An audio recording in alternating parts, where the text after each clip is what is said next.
So you're here. You look really beautiful. Dad. You're quite early. The wedding dress suits you so well.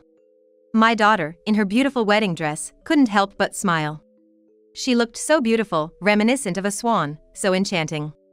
However, the response to me was unexpected. Why are you here? Go away. Didn't we prepare chairs and tables outside for you? Huh? Murji. What are you talking about? I invited you even though you're not my mother, so you should be grateful. Well, you can't come inside the venue, though. Both my husband and I were taken aback by her words, said with a smirk. There were chairs and a table at the reception area, seemingly prepared for me, but this was just unacceptable. It's true that there's no blood relation between me and my daughter, and the fact remains that I'm my husband's remarried partner. But I've been trying my best for her in my own way, and I couldn't help feeling angry that I was being treated like this. Wait a minute, why would you do that? Did I do something wrong? Seriously, just being able to come to the wedding even though you're not my mother is more than enough, right? What more are you expecting? There are so many people attending this time, like friends and colleagues. It would be embarrassing to have you here. Why would you say something like that? It's okay. If you're going to say that, then I'll leave. You don't want me at the wedding, right? If you're going to leave, that's fine by me. The moment I said that, my daughter seemed smug and pleased. Earlier, I was genuinely moved by how beautiful she looked, but now she just seemed like a hateful woman. If she wants me to leave, I'll gladly go. I have no intention of forcing myself to attend when I'm not wanted. However, my daughter seems to be unaware of one crucial thing. By treating me like this, she's tightening the noose around her own neck. My name is Heather, and I currently work as a consultant. After graduating from university, I worked in marketing, where I achieved great results and was eventually headhunted by a major company. After changing jobs, I was entrusted with significant responsibilities and enjoyed fulfilling days. I was able to achieve results in my work, received high praise from those around me, and gained confidence in my abilities.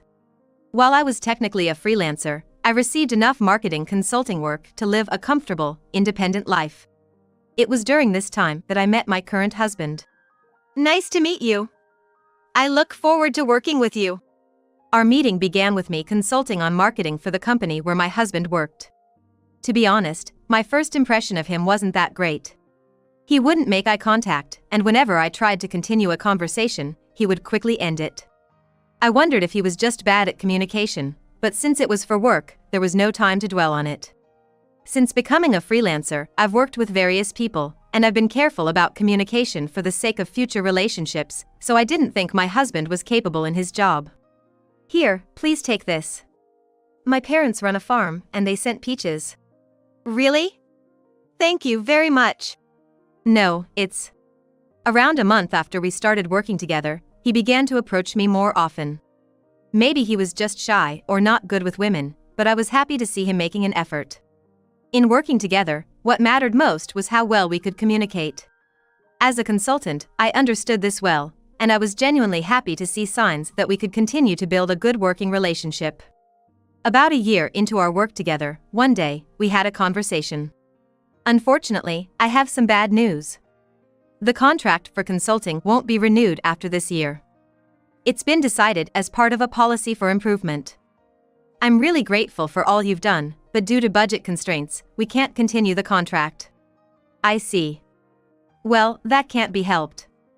But since the contract isn't completely finished yet, let's do our best until the end. While it was disappointing that the contract was ending, I decided to give my all as long as I was entrusted with the work. Even though the contract was ending, I wouldn't slack off, and I continued to work hard as before. As a result, even after the contract ended, we occasionally went out for meals, and I enjoyed such a relationship. I never thought we'd become so close. At first, you wouldn't even look at me in the eye. I'm really happy about how close we've become. Actually, I have a history of divorce. I have a child, but my ex-wife took off with the money, and I became distrustful of women. It's embarrassing to talk about, but I understand it has nothing to do with work, but I can't seem to get over it. I didn't know he had such a past, and I was really surprised, but I was glad that he opened up to me. I see. But I trusted you, Heather, and I enjoy having meals with you. I'm so grateful. Consulting work is about helping people. I took pride in my work, and I was happy that there were people who thought they were saved by me. Similarly, I was happy to have been there for him to overcome his trauma from divorce. We went out to dinner several times after that, and about 6 months after the contract ended, he confessed to me that he wanted me to go out with him. At that time, I was more focused on my career than romance, but I felt that he would brighten up my life. I could feel that during our work together, and I accepted his proposal without hesitation. Then I started dating him, and before I knew it, a year had passed. He proposed to me, and we decided to get married. He has a daughter who will be 5 years old this year, but that didn't matter to me at all. I didn't think about wanting children after marriage, but if he had a child, I felt that I wanted to raise her just like a real mother would. However, do you want to go shopping together? Then how about going out for cake? I don't really care. By the time you're 5, you have a clear will of your own, so I think it's understandable if you can't accept me at first.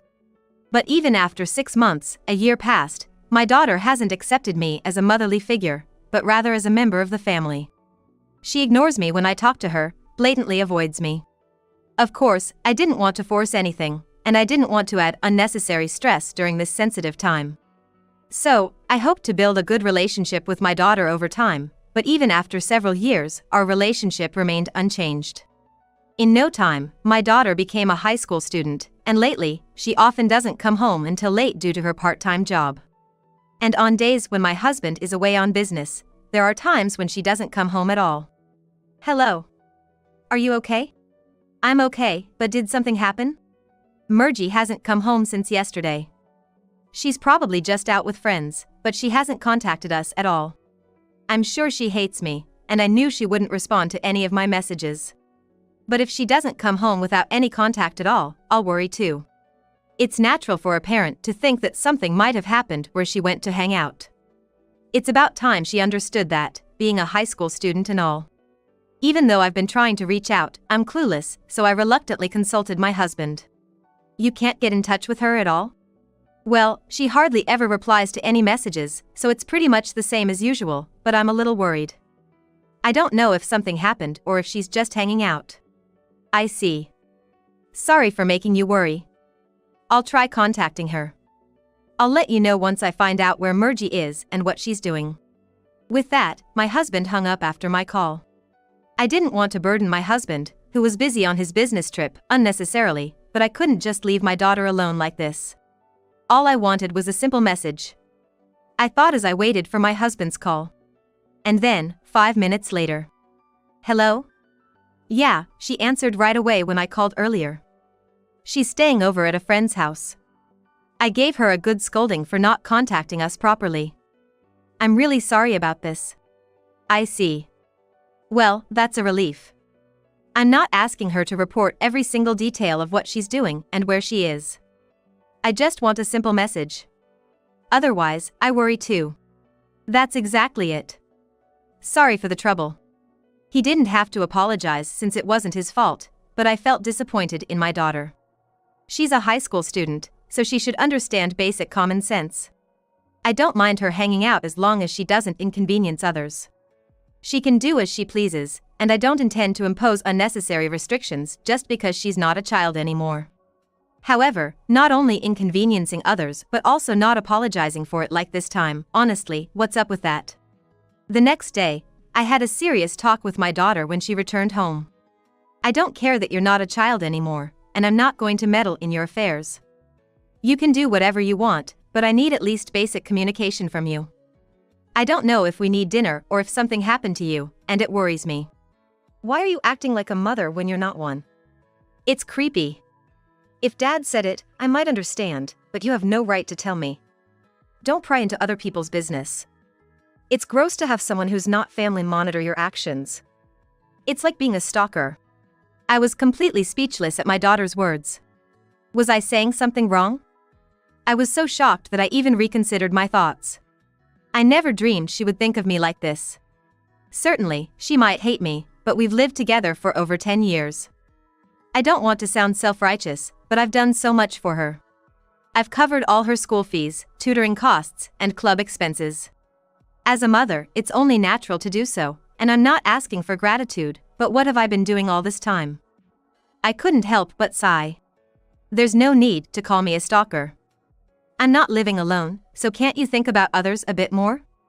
You're in high school now, so you should have some common sense.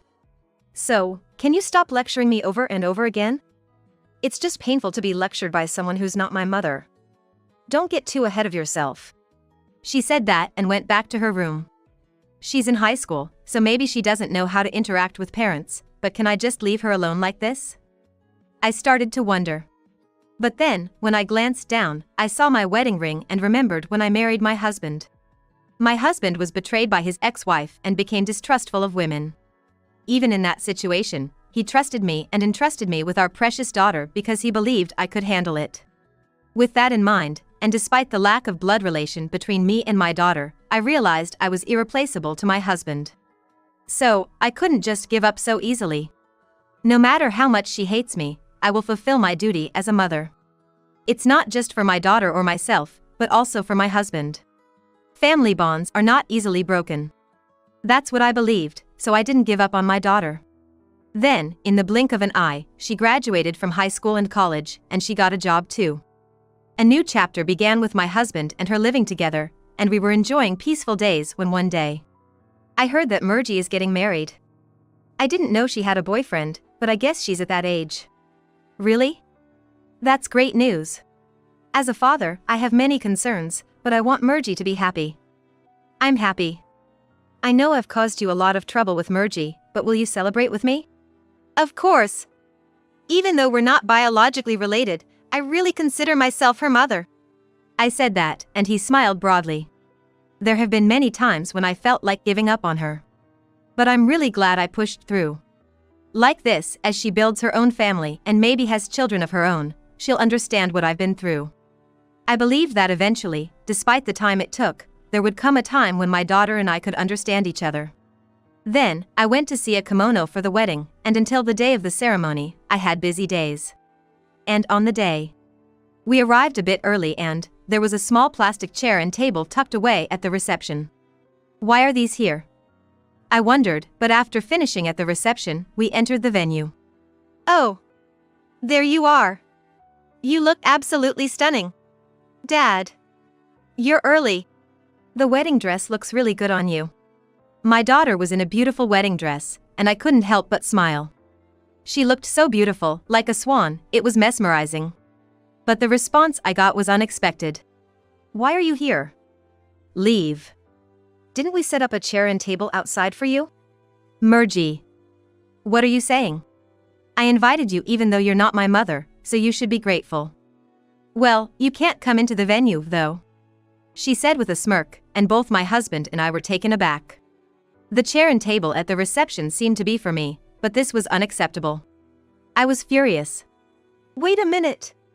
Why would you do something like this? Did I do something wrong? I mean, isn't just being able to attend the wedding enough, even though you're not my mother? What more do you want? There are so many people attending this time, friends, coworkers, it's embarrassing enough as it is. Why would you say that? It's okay. If you're going to say that, then I'll leave. You don't want me at the wedding, right? If you're going to leave, that would be great. My daughter grinned happily. Earlier, I was truly impressed by how beautiful she was, but now she just seemed hateful. If she wants me to leave, I'll happily leave. I have no intention of attending against her wishes.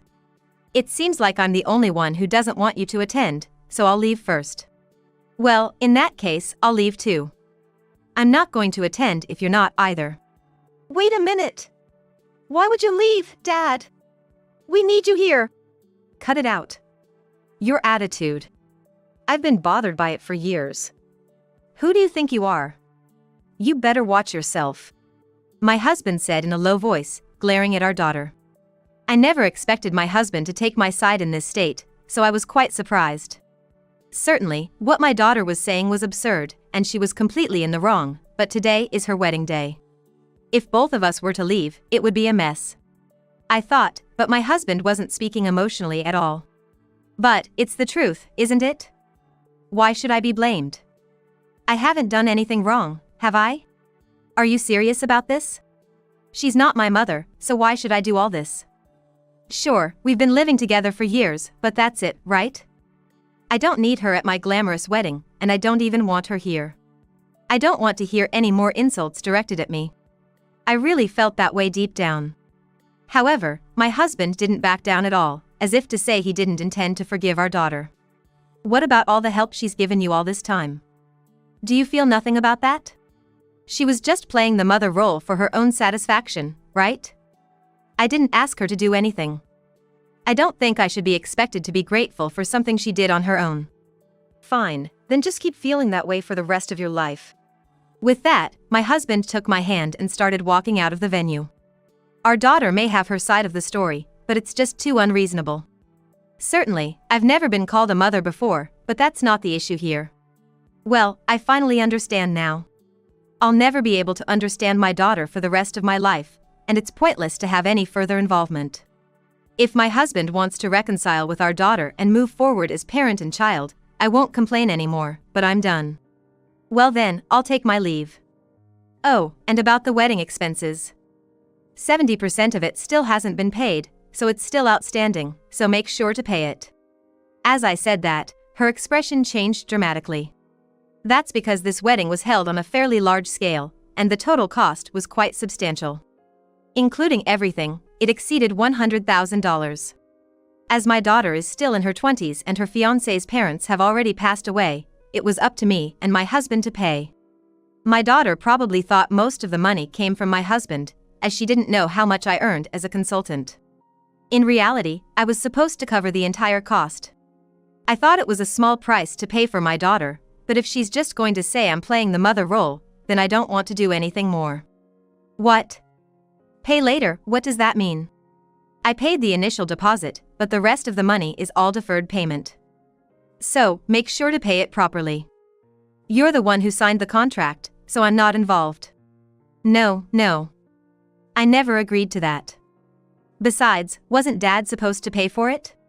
My daughter looked visibly flustered, and the composure she had just moments ago had vanished.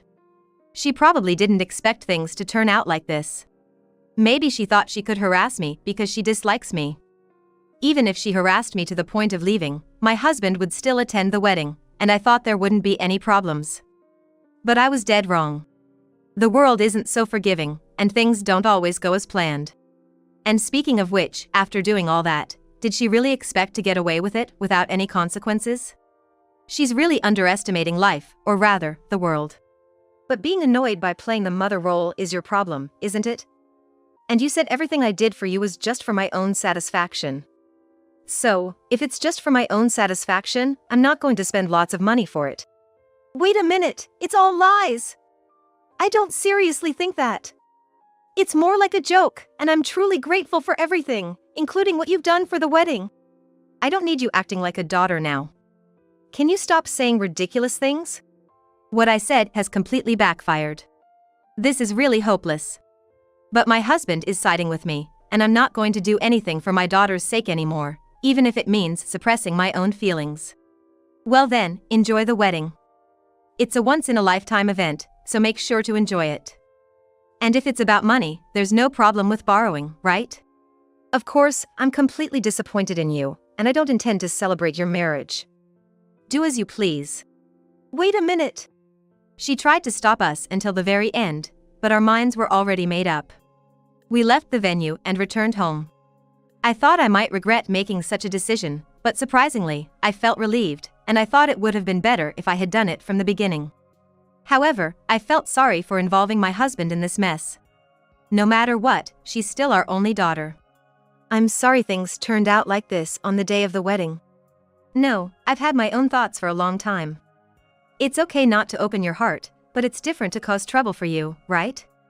I've felt that way too, so that's why I've had enough this time. I see, but what about the money for the wedding? It might be irresponsible, but after being told that, I don't want to pay anymore. I'm not broke, but it's not a small amount either. Don't worry about that. I'll make it clear again. You don't need to pay, and I don't intend to pay either. You should realize that what you've always taken for granted isn't so obvious after all. Since my husband reassured me, there's no problem at all. I need to understand firsthand the harshness of the world and the difficulty of what I've been doing all along. After that, my daughter contacted me several times, but there's nothing to talk about now, so I'm ignoring everything. This is just what she's been doing to me all along. For nearly the past decade, no matter how important the matter, she hardly ever responded when I contacted her. She's just doing the same thing. Hey, has Murgy contacted you about the money? If she did, I've mostly been ignoring it. She's been ignoring me all along, so I've decided not to help anymore. I see. Well, as long as that's the case, but it seems she's gotten involved with some strange money matters. If anything strange happens around you, feel free to consult me anytime. Certainly, since we didn't cover the wedding expenses, it was clear that she would need to borrow millions. However, I thought she would borrow from friends or use cards to pay off such debts. According to what I heard, she seems to have turned to a loan shark, and now the interest alone has accumulated to a considerable amount, making her struggle just to repay it. One day, out of the blue. Hello? I'm relieved. I thought you wouldn't pick up. Huh? Why, this isn't your phone, is it? I received a call from an unknown number, and it turned out to be my daughter. Since I had her number blocked, she probably borrowed someone else's phone. But I have nothing more to say to her. Why did you contact me? There's nothing for us to talk about. Don't say that. Can't you give me a chance to talk? I'm still only 25 years old. I have lots of debt. I was supposed to get married and live a happy life, but my life is a mess. Oh, I see. So what? So what? I'm apologizing, so forgive me. I'm human too, so I might make one or two mistakes, right? If you're a parent, don't abandon me until the very end, help me. It felt like a sigh would escape from me at any moment as I listened to her. Certainly, as a parent, I understand her plea not to abandon her until the end. However, on the flip side, I did something that would lead even a parent to abandon me. First, I need to understand that. However, her apologies seem to stem from her desire to save herself. If she were truly reflecting on her actions and apologizing, she wouldn't mention how dire her situation is. I can't sense any hint of reflection in her words and actions. Of course, I won't be moved by such a performance-like apology. I won't be swayed any further by such superficial apologies. I said only that before hanging up the phone. After that, there were a few more calls, but I blocked every number that came from my daughter. Eventually, the calls stopped coming altogether. However, it seemed that calls had also reached my husband's phone. Did you receive any calls? Well, yeah. She seriously asked me for money because she is short on cash. Also, she said she wanted to apologize, but I told her I wouldn't accept it, even if she apologized now. But she didn't come here? If things really got bad, wouldn't that be her only option? Well, about that. I'm thinking about moving. Huh? Moving? If it's just the two of us, we don't need this big house. I want to cut ties with all the troublesome things. You're the only one I trust. Certainly, a small apartment would suffice for our retirement life, and as my husband suggested, we moved out a month later. 6 months later, the house was sold, and with that money, we were able to live comfortably. Another 6 months passed, and life in our new home had settled down considerably. There were hardly any problems living with just my husband, and every day was enjoyable. By the way, I got some spa tickets from a former colleague. They're valid until next month, so let's go together. That sounds nice. And next month happens to be our anniversary. You remembered. Thank you. After the incident at the wedding, I worried that my husband might be putting up a front. Certainly, what she did was outrageous, and it's really comforting that my husband is on my side. But at the same time, somewhere in my heart, I don't want to cut ties with my daughter. I thought that's what I was feeling. I don't understand that feeling well because I don't have my own children, but maybe, such feelings have been there all along. Maybe my husband is concerned about our daughter deep down and worried. That's what being a parent is all about. However, my husband doesn't usually mention her. He seems happy every day. So lately, I haven't been thinking about it, and I've been enjoying life with my husband. I had enough money saved from my consulting work, so I won't have trouble in retirement. My husband is nearing retirement age, and we plan to enjoy our life as a couple. My life hasn't been conventional. I've had a different life, walking a path that's not the typical one of falling in love, getting married, having children, and living as a family. Because of that, there have been many unpleasant things, and I've faced hardships and stress. Life isn't easy, and we always hit a wall somewhere. When we hit those walls, whether someone is there to help us or not determines their life. I have my husband. He's been there for me, offering a helping hand no matter what, and that's how I've overcome any problems. There are people out there who are willing to abandon even their loved ones. But I want to cherish those who will continue to be by my side. I want to express my gratitude to my husband and hope to be a happy couple for a long time.